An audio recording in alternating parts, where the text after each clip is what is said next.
Want that over your side? Yeah, I don't mind. I'll leave it this side.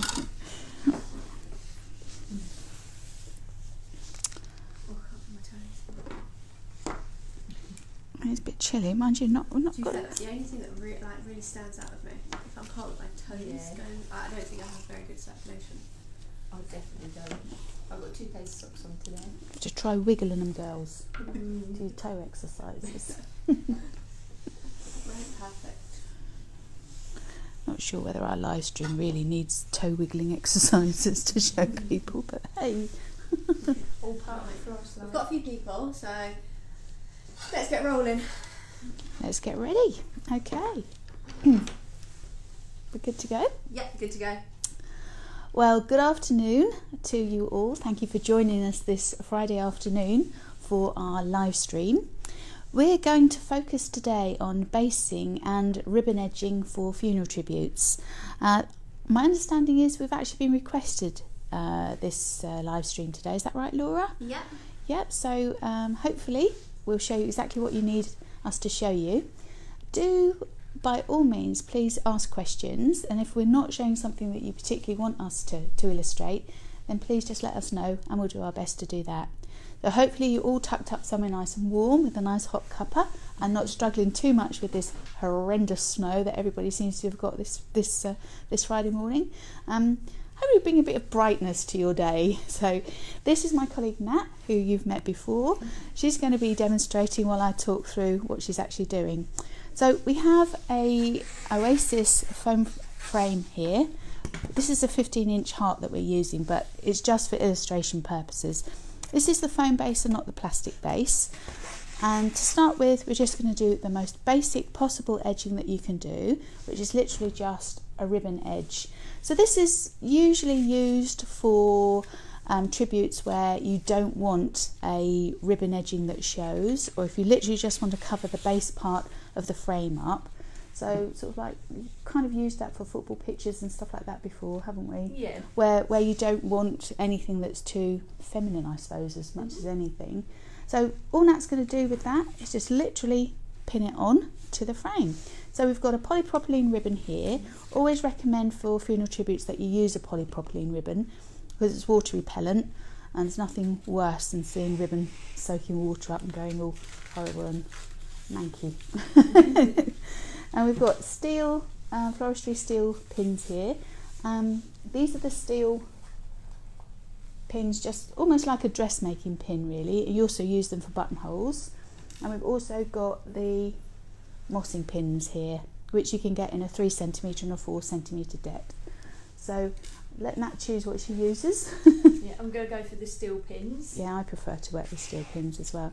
So you're starting at the end, is that right, Nat, or does it not matter? So I normally start just around from an end or a point, so that you don't get a join actually on the point. You get a nice clear bit at the end. Makes that makes sense. Absolute sense, yeah. Whereas if you've got 2 pieces coming together at a point, you're going to, if the wind is blowing, it's going to flap it about a bit, so it's not going to be quite so secure. So, and you're placing the pins about how much along, how distance from each other there? About 3-4 inches. Yeah, about 3 or 4 inches. Yeah, that looks fine. And I'm keeping it right to the bottom as well, so you want the line to be right to the bottom of the actual frame. So you don't see any of the hard foam. Yeah, and then I'm directing my pins downwards so that they get into the harder part rather than just the soft foam, which will hold it in Perfect. a lot better. And then obviously you'll bring your chrysanthemums down to cover up where that piece of ribbon is joined. Yeah. So then in effect, when you've based the tribute, all you will actually see is an edge of chrysanths. So you won't have a foliage edging and you won't have a ribbon edging. It gives quite a nice, neat, simple finish, doesn't it? Yeah. I'm going to pop one just in the crease there, just to make sure it keeps nice and tight. Lovely. So that carried away now. we'll stop there for now. Okay. So that shows you how that looks, a nice neat edge. Obviously you could do any colour here, so if you are doing, for example, I don't know, a red rose spray on top of something, you could do red ribbon here, so you just get that very fine edge of red just to bring the colour tones all together. And then we just literally finish back where you started. Yep. So that's just the most basic ribbon edging. So now we're going to do, if we just pick this all undone for a moment. Yeah. Very easy to remove. I'm leaving the pins in. So whilst they're doing that, make yourselves, I know there's quite a few people watching today, about 34 people, so say hello, make yourself appear as such. We'd love to see and know who's watching today. So we've got Christina that waved to us, and we've got Joan who's commented on the box pleating. Let's cut that out and start again with the... Yep. Okay, so now Nat is going to show you how to box pleat directly onto a tribute. Now, for those of you who are not quite so comfortable with doing that, you can pre-pleat your ribbon. I'll just quickly show you how to do that. So to do a box pleat, you fold the ribbon backwards and forwards on itself, like so, and then just staple it. I have known people to actually do this at night when they've got nothing else better to do and actually fix it with a sewing machine. Have to confess, very rarely have I had that much time in the evenings to worry about that. Can you slowly explain what you've done, Des? I feel like you just did that quite quickly. Sorry, no, that's fine. Okay, so you can see what we mean by making a little box, the box pleat. So you bend the ribbon back on itself and then back on itself again. So you literally got almost like a Z, and then staple it in position, and then you do a reverse Z, like so on. Alright, and literally that's all there is to it. So I'll let Nat do her super one first. And then we'll show you also how to finish off with a mitered corner as well. Okay, so for the heart, I'll do a mitered corner on the end, as there's a point there.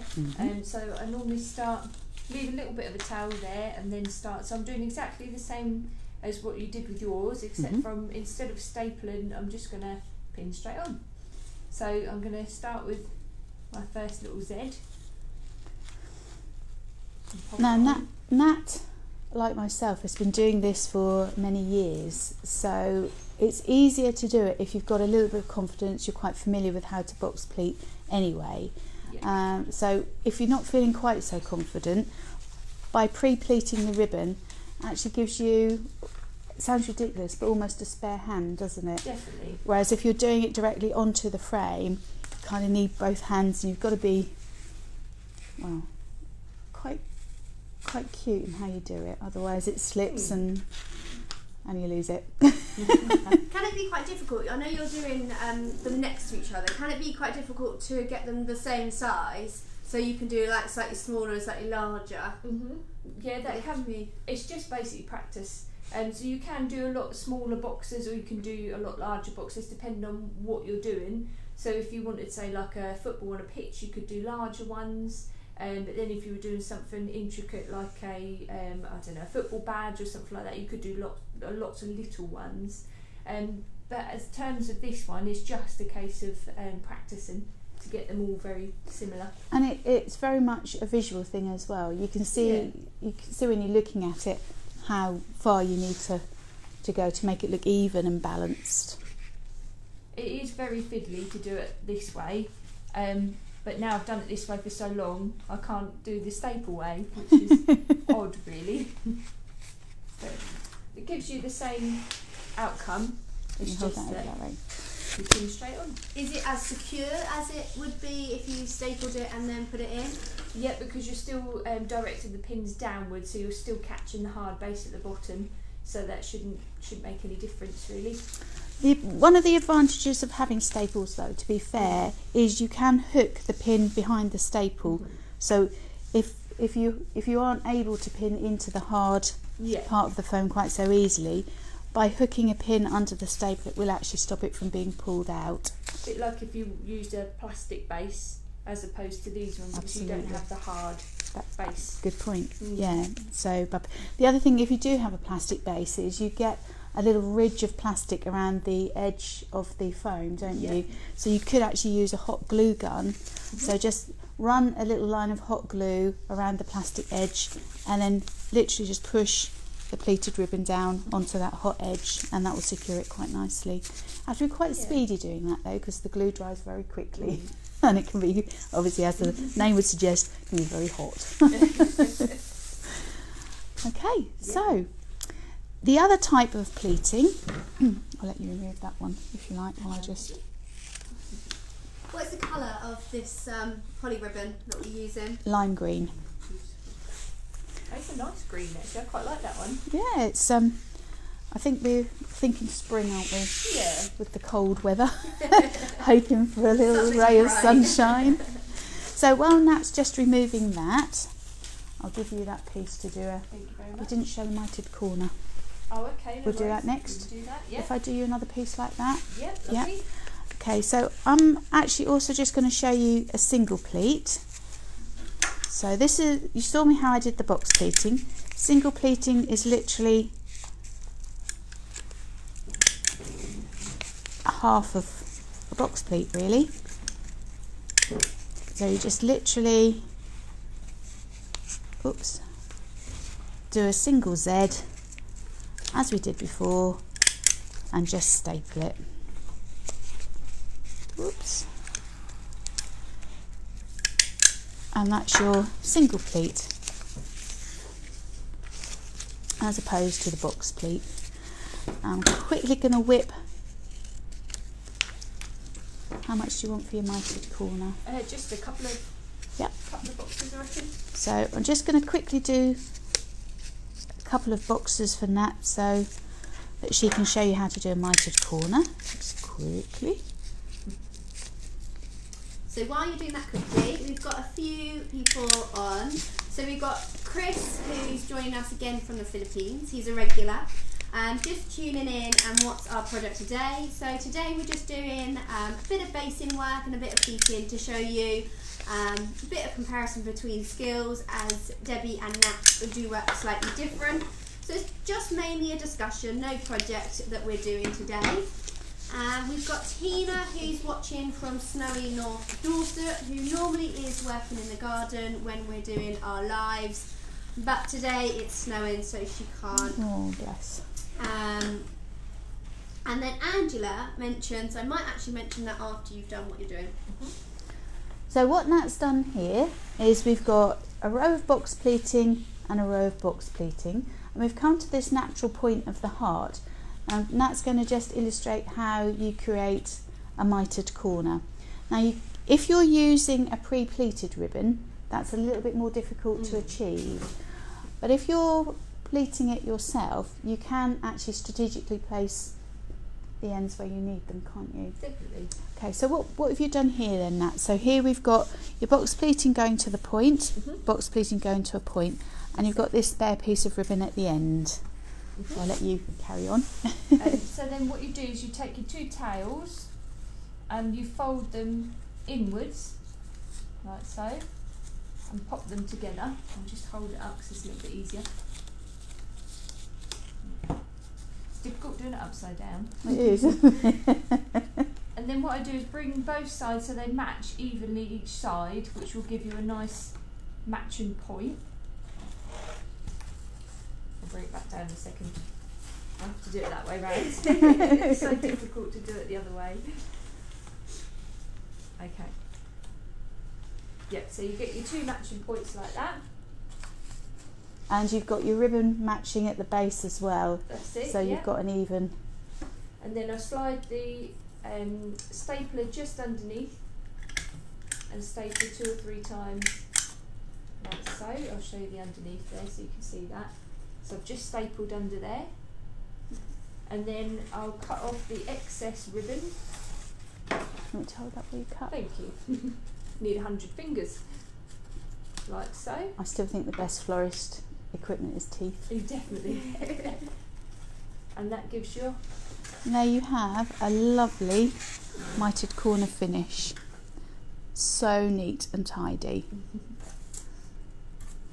Now, if you want to save time, if you want to cut a few corners, you can buy the pleated ribbon from our website.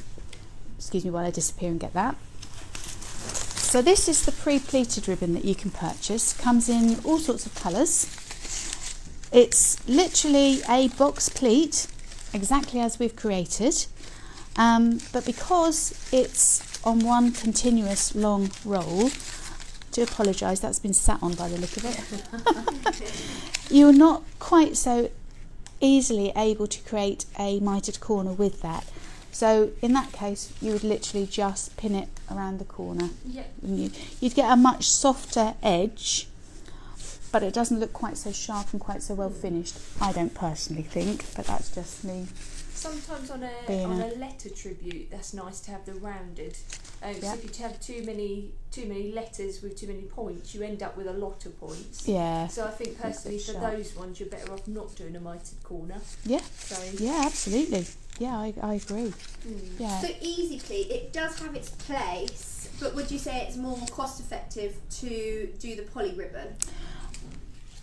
Well, depends how long it takes you. If you take all of the equations into account, so how much time you spend pleating, how much time you spend pinning on, if you're not quite so used to it and not quite so speedy, this might be more cost effective for you from a time point of view. But from a cost point of view, the rolls of ribbon, I mean, you can do hundreds of tributes with one roll of ribbon. Yeah. So yeah, it's much more cost effective long term. Yeah. So if you're, for instance, only doing something, say for your mum or something, or you're not more of a wedding florist as opposed to a funeral florist, Easy Pleat might be for you. Might be the answer. But if you do hundreds, then it's worth to learn the skill. And obviously once you've got the roll of ribbon, you can use it for other things as well. Yeah, definitely. Lots of bows and Christmas presents, birthday presents. Absolutely. And it's always good to know how to do it as well. Yeah, so if you do get to a point where you haven't got the Easy Pleat, at least you know. Yeah, absolutely. Now the Easy Pleat does have a fine line of satin ribbon on the back as well, so you have got that extra security that is not going to pull undone. Whereas if you catch this and you're really brutal with it, it's going to come undone. So that is one advantage of the Easy Pleat. But obviously we're not going to be that firm with it, are we? Just a quick one before we move on. Jones asked, is there any chance you can repeat doing a single pleat? What I'm going to do is just zoom in, Debs. Okay, yeah. A single pleat. pleat. To me, so do bear with. I'll let you know where I end up. Oh. Zoom in. Almost like boob level, almost. You want me to go? No, I just need your hands, really.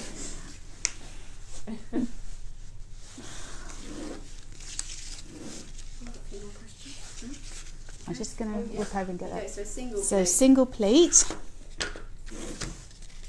Fold the ribbon into a Z, as we did for the box pleat.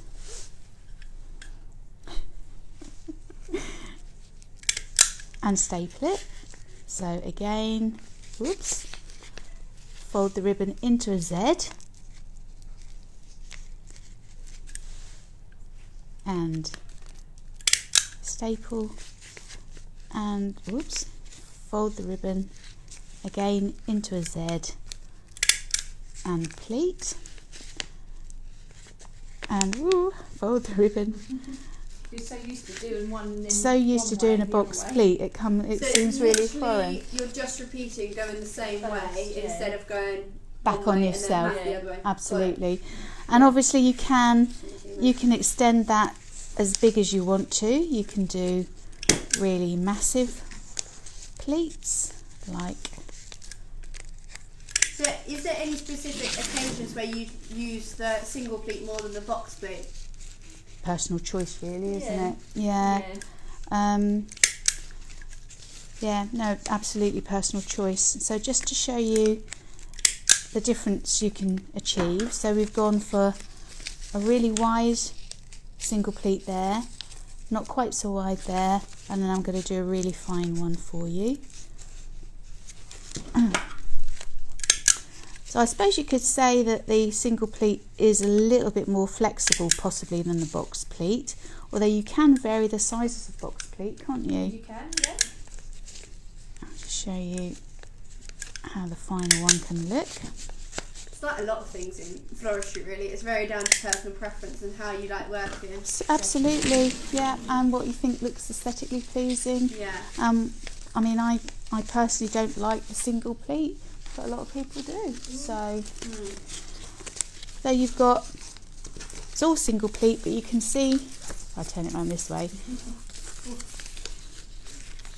you can see how you get a completely different look from the fine single pleat to the wide single pleat to the medium single pleat. Okay, so we've got Tina who's asked, is it not a good idea for beginners to mark out the pleats first to make sure they are all the same size? What you can do is on your workbench, get yourself a ruler and just mark where you want your pleats to be, so the width of your pleat. So if you're doing a box pleat, for example, if you mark that area out on your workbench, and then you can make sure that each box pleat matches that. Okay. If you want to be really quite particular. Yeah. What we used to do years ago was also do your thumb. Yeah. So you know, make sure that each one matches to the end of your nail to your thumb joint. Which I'd say is slightly easier when you're creating however much than doing it on the table. Yeah, absolutely. Yeah. Or wherever you're sitting. You could be just sat watching TV on the sofa, doing your pleating. With your glasses. With you. You knew that was coming, didn't you? You knew that was Sunday coming. morning this is. Okay, cup of tea. Yeah. Cup of tea works. Or hot chocolate. Okay, what's next? Okay, so that's kind of pleating really, I'm guessing. Yep. Now, you can advance from that type of pleating to using different methods. So we're going to complicate matters a little bit now and do a double. You going straight in or you're going to the floor? Where you're going to pin onto the... I don't mind. You can. Did you want to do a couple just staples? Yep. Okay. And then So colour to go with I'm going to do the zoom-in method again. I think that worked quite nicely. zooming. Dawn says she can see. Okay, so you've got another skill now then, Laws. Yeah, a bit wobbly, but trying. Not quite so sure I'm over keen on being zoomed in on. Not the best You have to use the makeup to hide all the wrinkles. Right, okay, so we're actually going to do a double coloured ribbon now. I think we'll do the pale on top of the dark. So 2 pieces of polypropylene ribbon. Just going to cut the edge of this so that they're even. And then you place one ribbon on top of the other. And it's exactly the same principle as you would do with your box pleat. So folding the 2 together and pinning in position. Now the only thing you do have to be really careful about with this is making sure that the piece of ribbon you see at the end there has the same width all the way along. Otherwise it does look a little bit odd, doesn't it? It does. Because there is a tendency for it to run off in a different direction and you end up with a tiny edge or a massive edge. So yeah, you just have to be a little bit aware of keeping that edge exactly the same. Now I'll show you what I mean by that. Ooh. Keeping it nice and even. So bringing the ribbon back on itself to create that box. So this is the part here that you need to be aware of keeping the same. So before you place your staple in, you can just make sure that it's looking balanced. We've done it before with Nat. Can you to keep it even, can you staple it in when it's in intervals? Yeah, you can. Yeah. First of all, and then that would help you to keep absolutely the pattern the same. Yeah, absolutely you can. That's a bit more of a safeguard than me. So it's almost you're a bit of a devil there, Jeff. I know. Just went straight into it. I did. I do tend to staple at intervals when I do, because I pin mine straight on. Yeah. So it's a lot harder for me to hold both ribbons and pleat and pin. So I do tend to do that. I tend to staple at intervals just to keep the two at the same, like you said, the same width all the way down. So that, and I've done rather a large box pleat there, but that gives you. Maybe that holds it. Good idea. Yeah, that was great. Thanks. So now I'm going to hand over to Nat, and she'll show you what she means about stapling the ribbon together. Yeah. There we go, my lovely. Okay.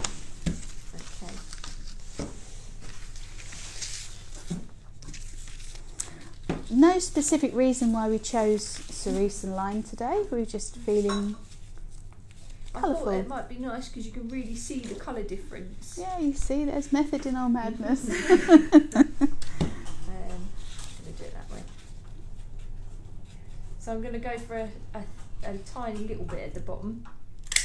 Like you said, I'm just going to staple at a few intervals just to keep it together. It's a lot harder to actually do it straight onto the frame. Yeah. When you've got two ribbons, isn't it? Definitely. Especially with polypropylene, because it does slip. It's very slidey. And if you wanted to do quite a large amount of colour at the bottom, and you find that it does end up too wide, you can also trim the top. Because obviously if you're going to put it on a heart, you don't want to end up with ribbon over the top of the heart, so you can always trim the edge neatly. We have got a question from Dawn to say, won't the staples show if you staple them first together? Should we show like a close-up of them? Not really, because Nat's done them so close to the edge. Yeah. When she does pin them on, it's actually going to cover up, isn't it? Yeah. So, and once you put your basting in absolutely, absolutely, yep. Okay. Yeah, you're not so focused on the staples really. You're kind of seeing the overall look when it's all together. Yeah, definitely. And because they're so small as well, obviously our staples in our staplers are so tiny, so you don't end up with a really large staple. You'd be best to invest in a smaller staple. And the handheld staplers are so much easier as well, because they rest in your hand really nicely, quite comfortable to use, and you can actually keep hold of it and staple as you're going along. Whereas one of the bigger staples, you almost have to use two hands sometimes on one of those, don't you? And you have to keep popping it down and picking absolutely. it up. Absolutely. Okay, so I'm going to do the same idea. I'll leave a little bit on the edge for your mitered corner, and I'll do exactly the same as what I did with the single ribbon, and then pop it straight on. I'm really sorry, ladies. Just to inform you, I can't see your heads. Okay, so that's fine. That's good. Well, not in Nat's case, it is in mine.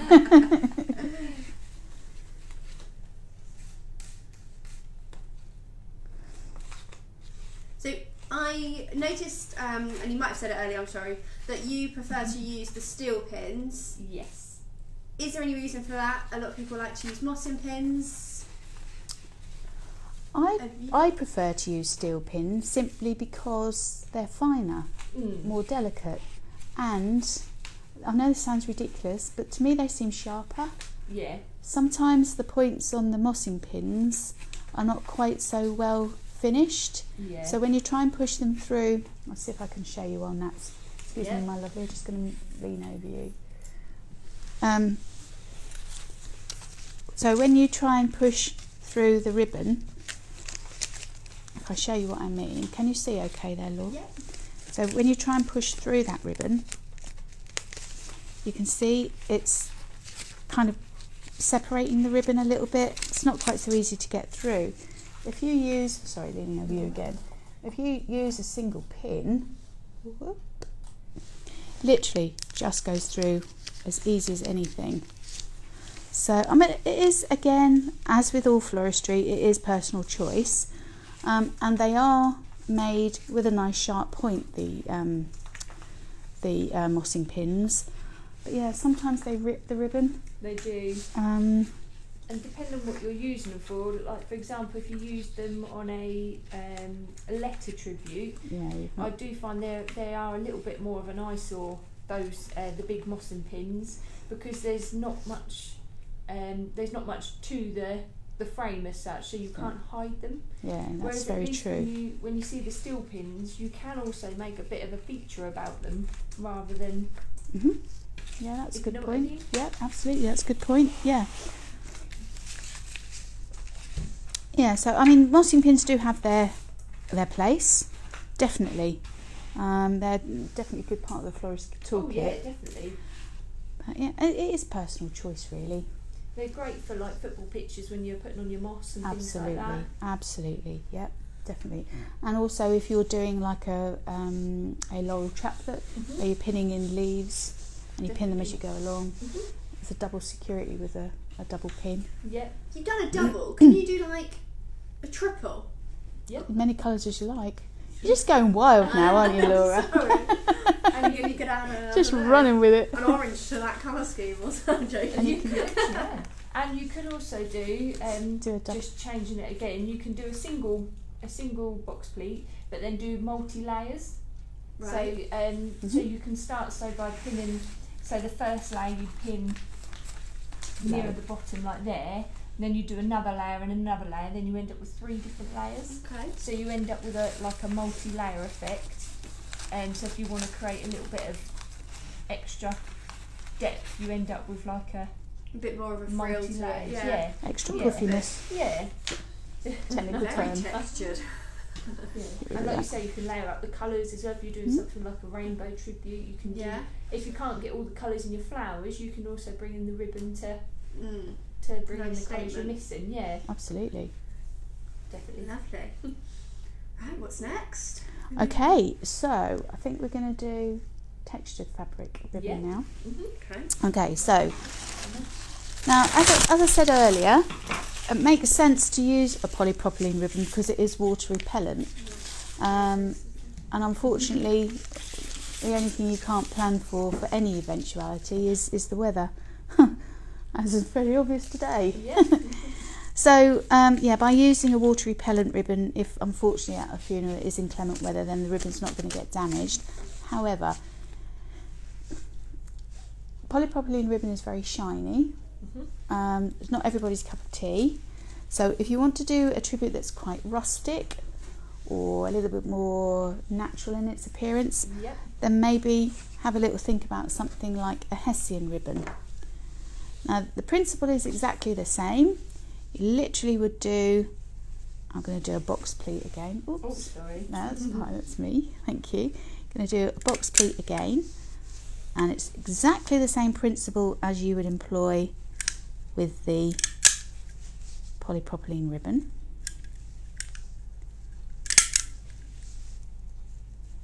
Quite large boxing I've done here.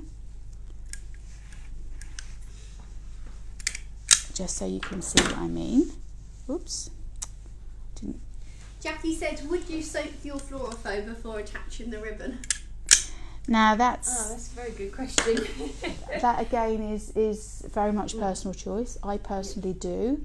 We haven't soaked this one today simply because we're not actually making anything with it. It's just purely for illustration purposes. However, when we go on to do our basing next, we have soaked it, so we'll show you that in a moment. But I'm the opposite. I don't. Yeah, you don't. No, that's right. I pin all my ribbon on first, and then I soak it afterwards. Because, is that because you do it in advance? So you do it, say like a week in advance, you could do it? Yeah, sometimes that is the case. But even if I'm doing it on the day, I still do it dry and then wet it afterwards. I just find it a lot easier to manoeuvre the actual frame while it's still quite light. Yeah. Before you've filled it with water. So especially if you're doing a letter frame, like for example a brother or an uncle, which is quite substantial, long, you've got quite a significant amount of weight in that if you wet it. So it is difficult to manoeuvre, and also they get a little bit whippy, don't they, when they're really heavily or really well watered, and so you avoid a little bit more damage if it's not wet. Especially the ones that you have to pop together, like a grandad. You tend to have the two separate parts, so then you can ribbon everything up and then attach it all together before you wet it. Definitely, yeah, definitely. So it is, again, personal choice, horses for courses. Depends what you're doing on the day. There are no hard and fast rules in floristry, are they? And whatever works for you. Exactly, and quite honestly, all rules are made to be broken anyway. So yeah. So you can see what I've done here with the pleating, and then I'll let you put that on if you want to, just to show how the natural Hessian look can work.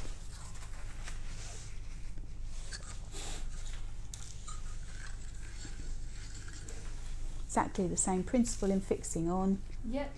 Only thing is with the Hessian, because it's quite a loose weave, if you are stapling it as a box pleat, you need to put your staples in at an angle rather than straight, because if you put them straight at the same, you've got the warp and the weft of your fabric. If you put the staple in at the same way the warp's going, it's going to pull out. So if you put it at an angle, the staple that is, it won't come apart. There you go. And that just shows how. That's lovely. I'll turn it up. Is that biodegradable? Yeah, the Hessian is. The pins aren't. No. So, yeah. Okay. With the Hessian, I'm asking a lot of questions today. With the Hessian, there's quite a lot of holes in the Hessian. Would it be better to use mossing pins just because you've got a slightly more protection? Yeah, absolutely. Good point. Band? Yeah, you've got the little band, so you can just because I know that Hessian's quite holey. Yeah. So that gives it a good strong. And you've got the holes, so they go through quite nicely. Yeah. Yeah. Good point. And again, you'll hide it anyway if you put your basin in, or even if you've done foliage on top of there, you could still hide the pins. So yeah, because you'd bring everything right down to that base. Even if it was moss, you would, wouldn't you? So yeah. So now we're going to do. I'll let Nat show you how to do this one. We're now going to do double textured pleating. I'll cut this off. And let Nat show you. Are you going to do that straight onto the I can do it straight on, yeah. So we're going to use the Hessian again, and we've got some rather nice organza ribbon. I'll let Nat carry on. Now this organza has got wires in it. Bear in mind, if it does get wet and you want to keep the tribute for any period of time, those wires will go rusty in that ribbon, and they'll make the ribbon look a bit nasty after a while. Yeah. But obviously if you're just doing the ribbon edging a short distance of time before the tribute's being presented or however delivered, can you remove the wires from the organza ribbon? That was one of my next. If I'm doing wedding work, I always remove the wires. I never leave wires in for a wedding handle, do you? No, I always take them out. Yeah. If you're doing a wired bow for a pew end or something like that, I leave them in because it helps to keep the structure and the shape of the bow. Definitely. But yeah, I would never leave a wire in for a wedding bouquet. So what Nat's done here is she's laid the organza ribbon on top of the Hessian. I've gone for a pale, an ivory coloured ribbon on top of the Hessian, simply because you can still see the Hessian through it quite happily. Yeah. So because I'm starting, I'll do a little tail anyway. But if I was starting from here, I wouldn't leave a tail. Which I might do. It's a little bit more fiddly because you've got the two. And to be fair, the organza ribbon is very slippery.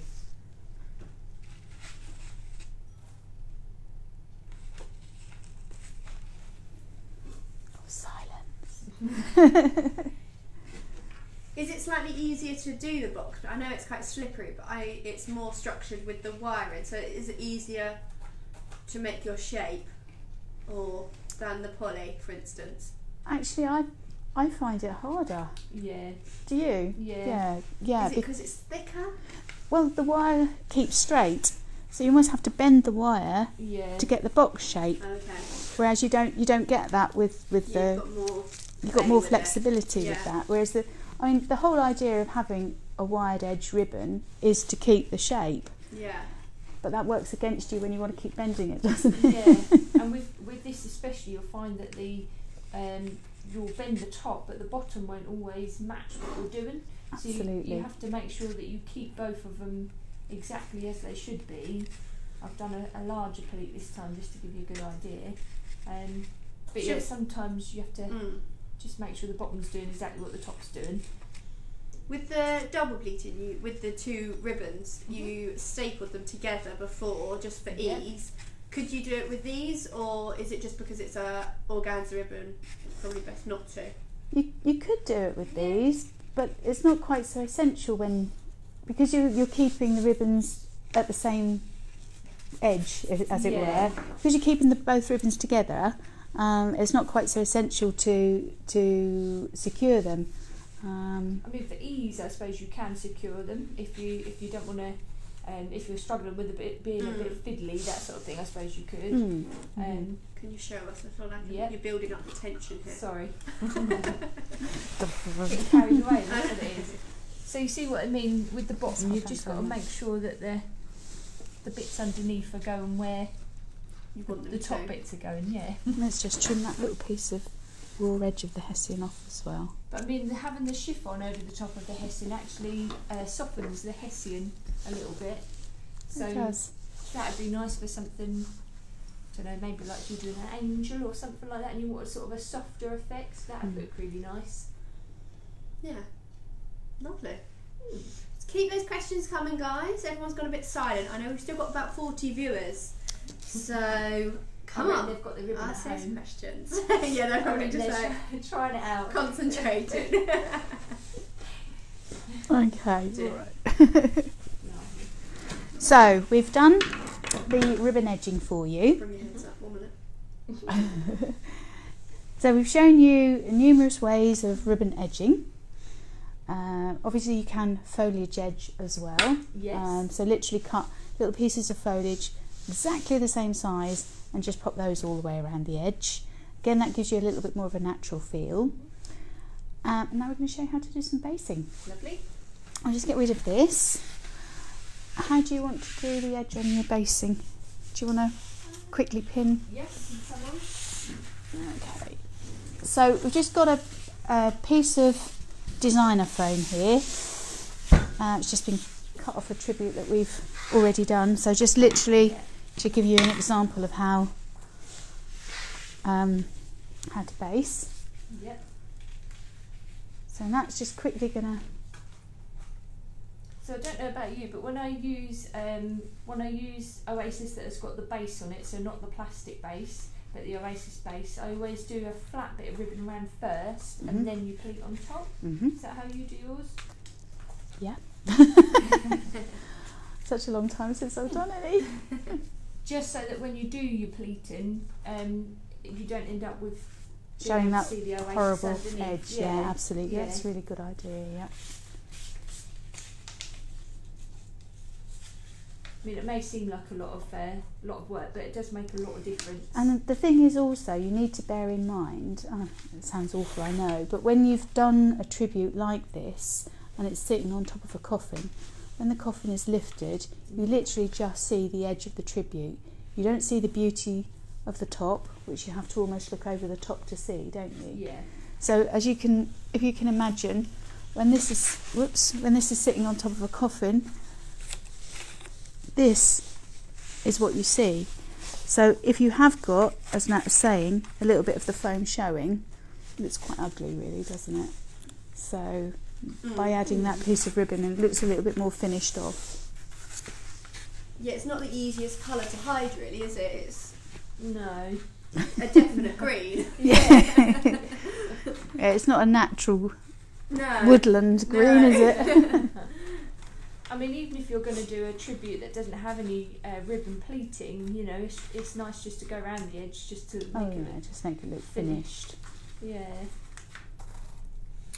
So in terms of, for instance, if you were say doing a 15-inch heart, like in terms of pleating, I know you're quite experienced, but how long do you reckon it would take you? To complete it? To pleat it. To ribbon it up? Yeah. Out of curiosity. Oh my gosh, 10 minutes? Yeah. Not even 10 minutes. Yeah. Yeah. Oh. Yeah. Just be nice. And then in lettering, I know we've done solid items. Lettering, it's slightly different. If you had, for instance, an M, would you, in the, Yep. what do you call them? I don't know. In the M part. Yep. Would you pleat, box pleat, but surely there's not going to be enough room? Yeah, no, I normally box pleat to about 2/3 of the way down, do you? Yeah. Of the V, and then just stop. Because those really awkward V shapes. Absolutely. Because then what you'll find is your two edges of ribbon. I'm just going to pinch that from you for a moment. Right. What you will find, so say you're looking at a V, for example, what you'll find is if you go down, let's think which way it would be, go down the V like that, and then you've got another V coming down like that. Yeah. This part, if you get what I mean, It's gonna at the knock into bottom. yeah, you're going to have double, yeah. Exactly, so literally I normally just leave the ribbons like that, and then you bring the chrysanthemum stripe down to cover that bit up anyway. See. So as long as you've got the colour ribbon there as a Yeah. background and you haven't got a massive gap, you can cover that up with small pieces of the chrysanthemum bloom. And I normally tend to use the smaller heads of chrysanthemum in the slightly more delicate areas, the finer, smaller areas, and then the bigger chrysanthemums for the big areas. Okay, so that's done the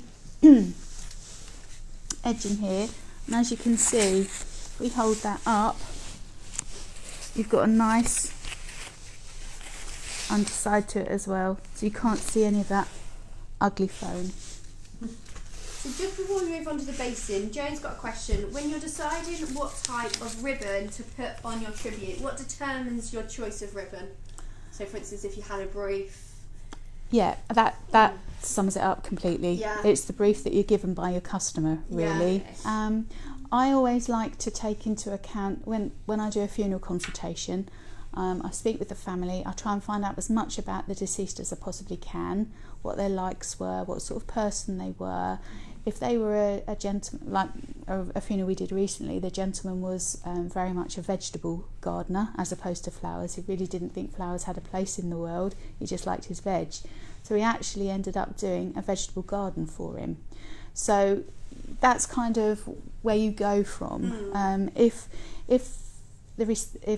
the family think that actually the deceased person is much more of a country garden person, a bit more rustic in their choices, then I would probably go for the Hessian ribbon and things like that on a ribbon edging.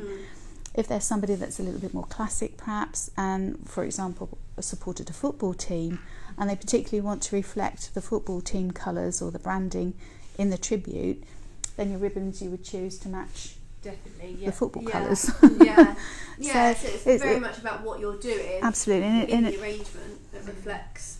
Absolutely, and for a family to come and ask you to do the tribute on their behalf for that loved one that's passed away is a huge honour, because it's the last gift that they give to that person.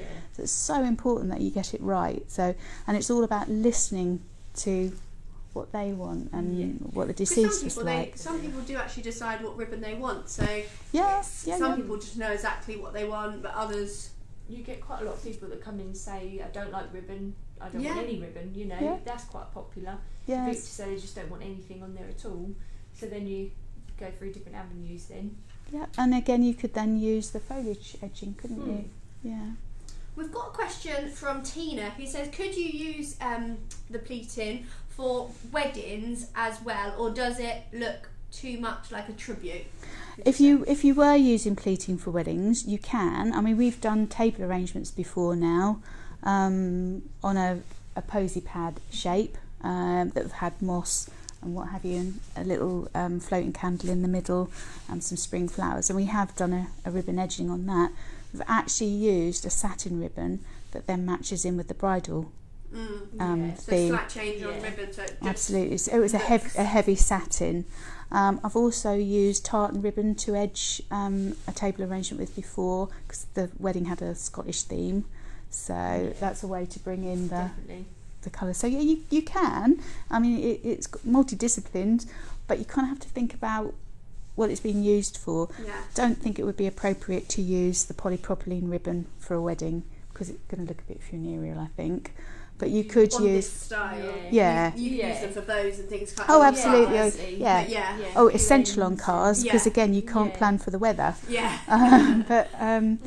Yeah, no, if you're doing this kind of pleating though, I would go for, I mean there's so many beautiful ribbons about now. There are the Hessian with the lace edging, that would work really well.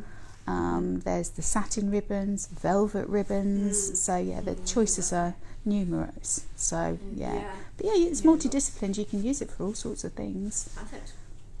Right, let's move on. Okay, so basting. now Nat's going to do some basting. Okay. I'm just going to disappear and grab the chrysanths.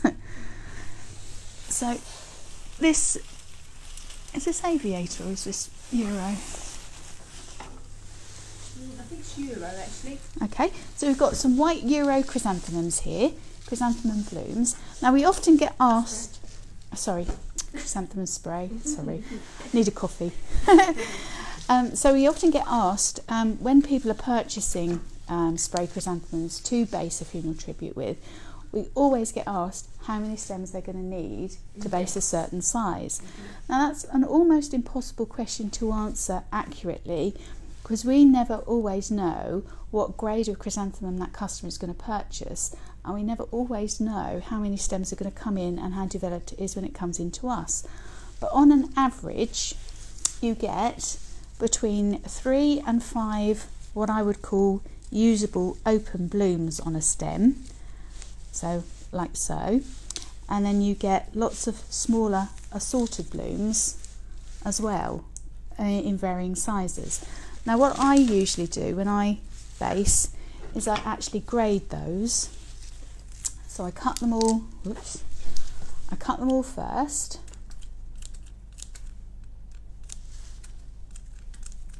And how much of stem do you keep?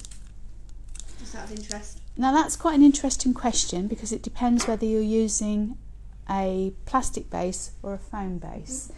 If I'm using a plastic base, you've almost got double the amount of oasis that you can pin into, because with a plastic base the oasis fits into the base of the plastic as well.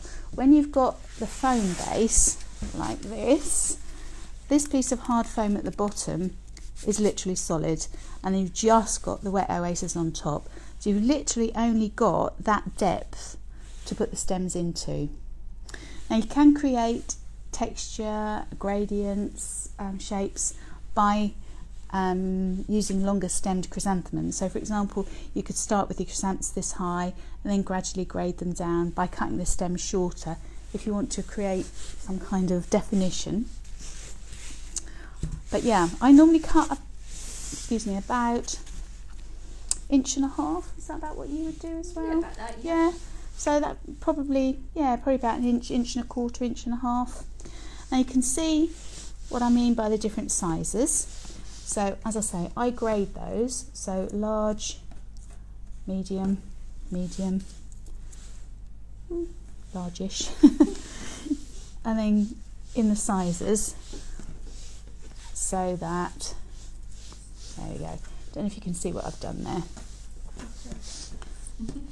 So I grade them, so you've got small right through to the large blooms.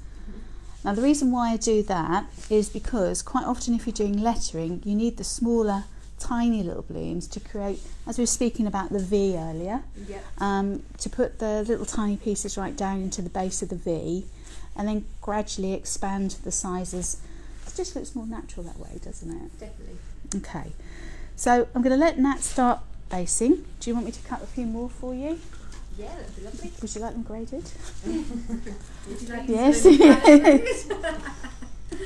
Just start doing that now, won't you? Yeah.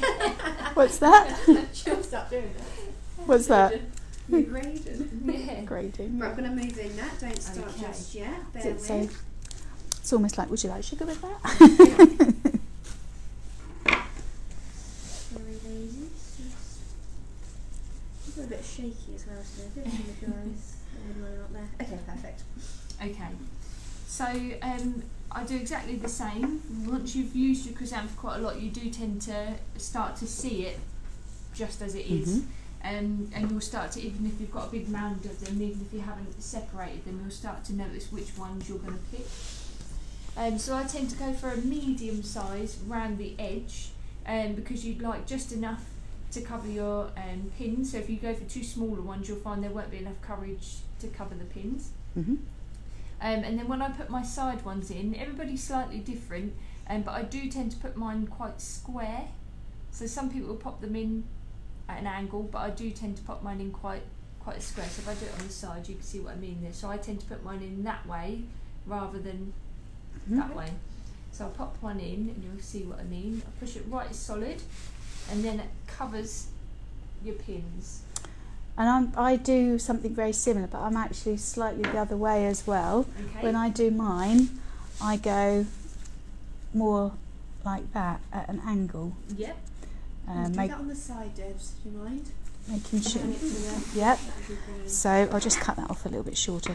So I tend to put mine in at that angle. So you're going almost up. So I'm going up. So I definitely cover all of the pins. But then when I bring my next one in, I go down at that angle. Yep. So you've got that curvature. So let me Yeah. whip those out so Nat can That's carry all on. right. So when I do my next one on the side, so the next one across, I do tend to put mine quite square. So I end up like that, so you get a proper square, Yeah. if you know what I mean. Again, it's completely personal preference. Sometimes I do raise depending on what it is.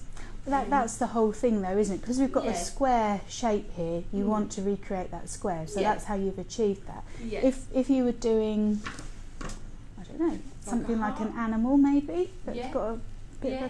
of a rounded edge to it, then yeah, you would Yeah. gradiate it so that you create that rounded edge. A lot of people, Yeah. I know we're doing a square at the moment or a rectangle, a lot of people, would you shave when you do a heart, for instance, you'd shave around Yeah.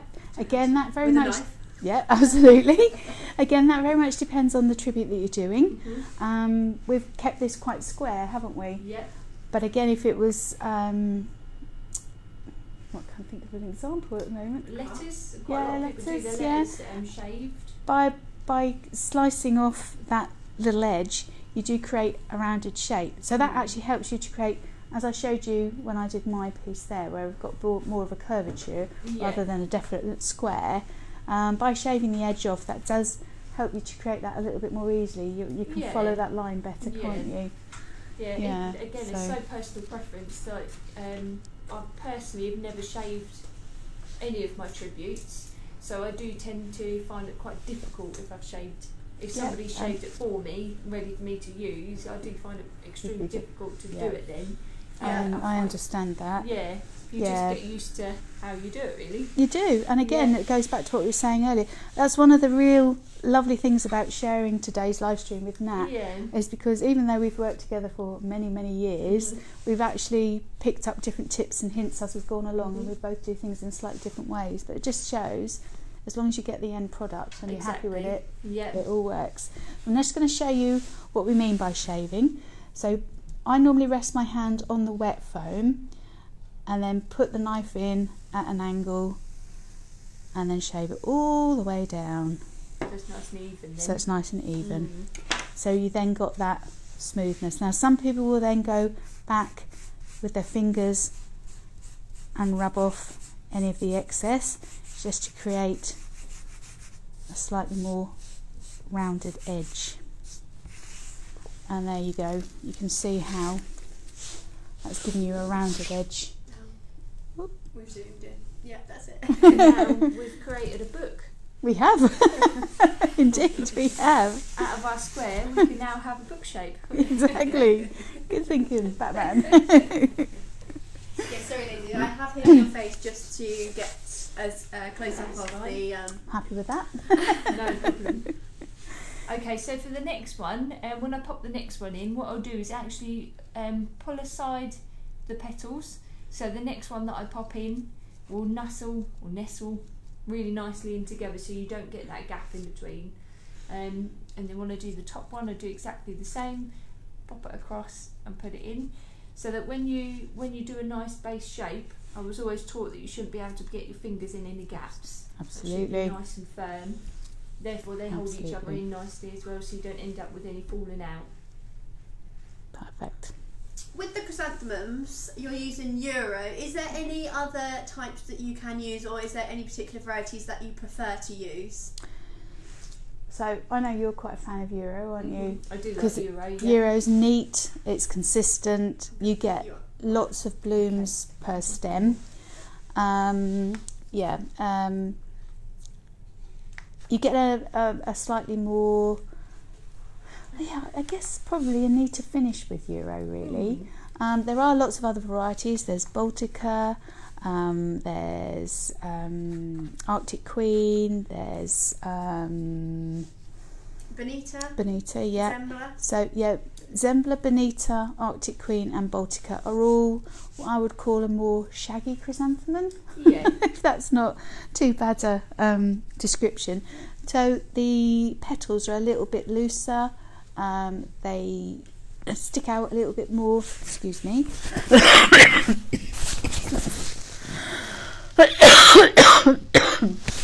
Sorry, I do apologise.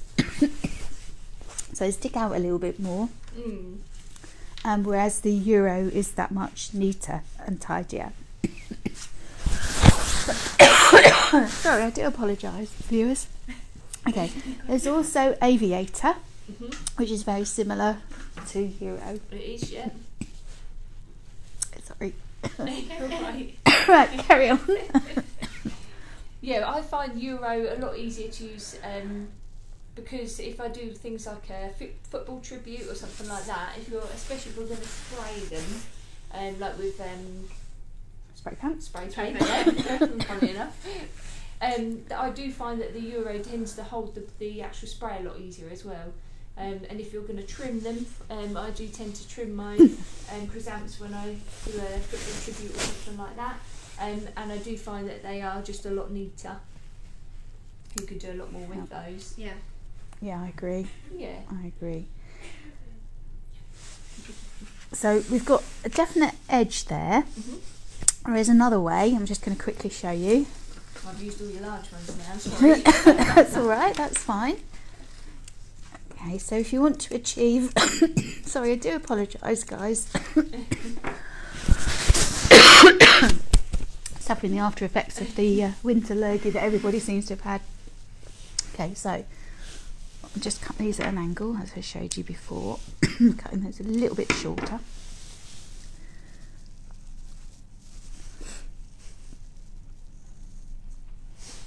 So, placing my first 3 in at that angle, you can see you've naturally got a little bit of a gap here and here. So that's where I would then place the next chrysanthemum. And then where you've got your natural gap here, that's when your next one goes.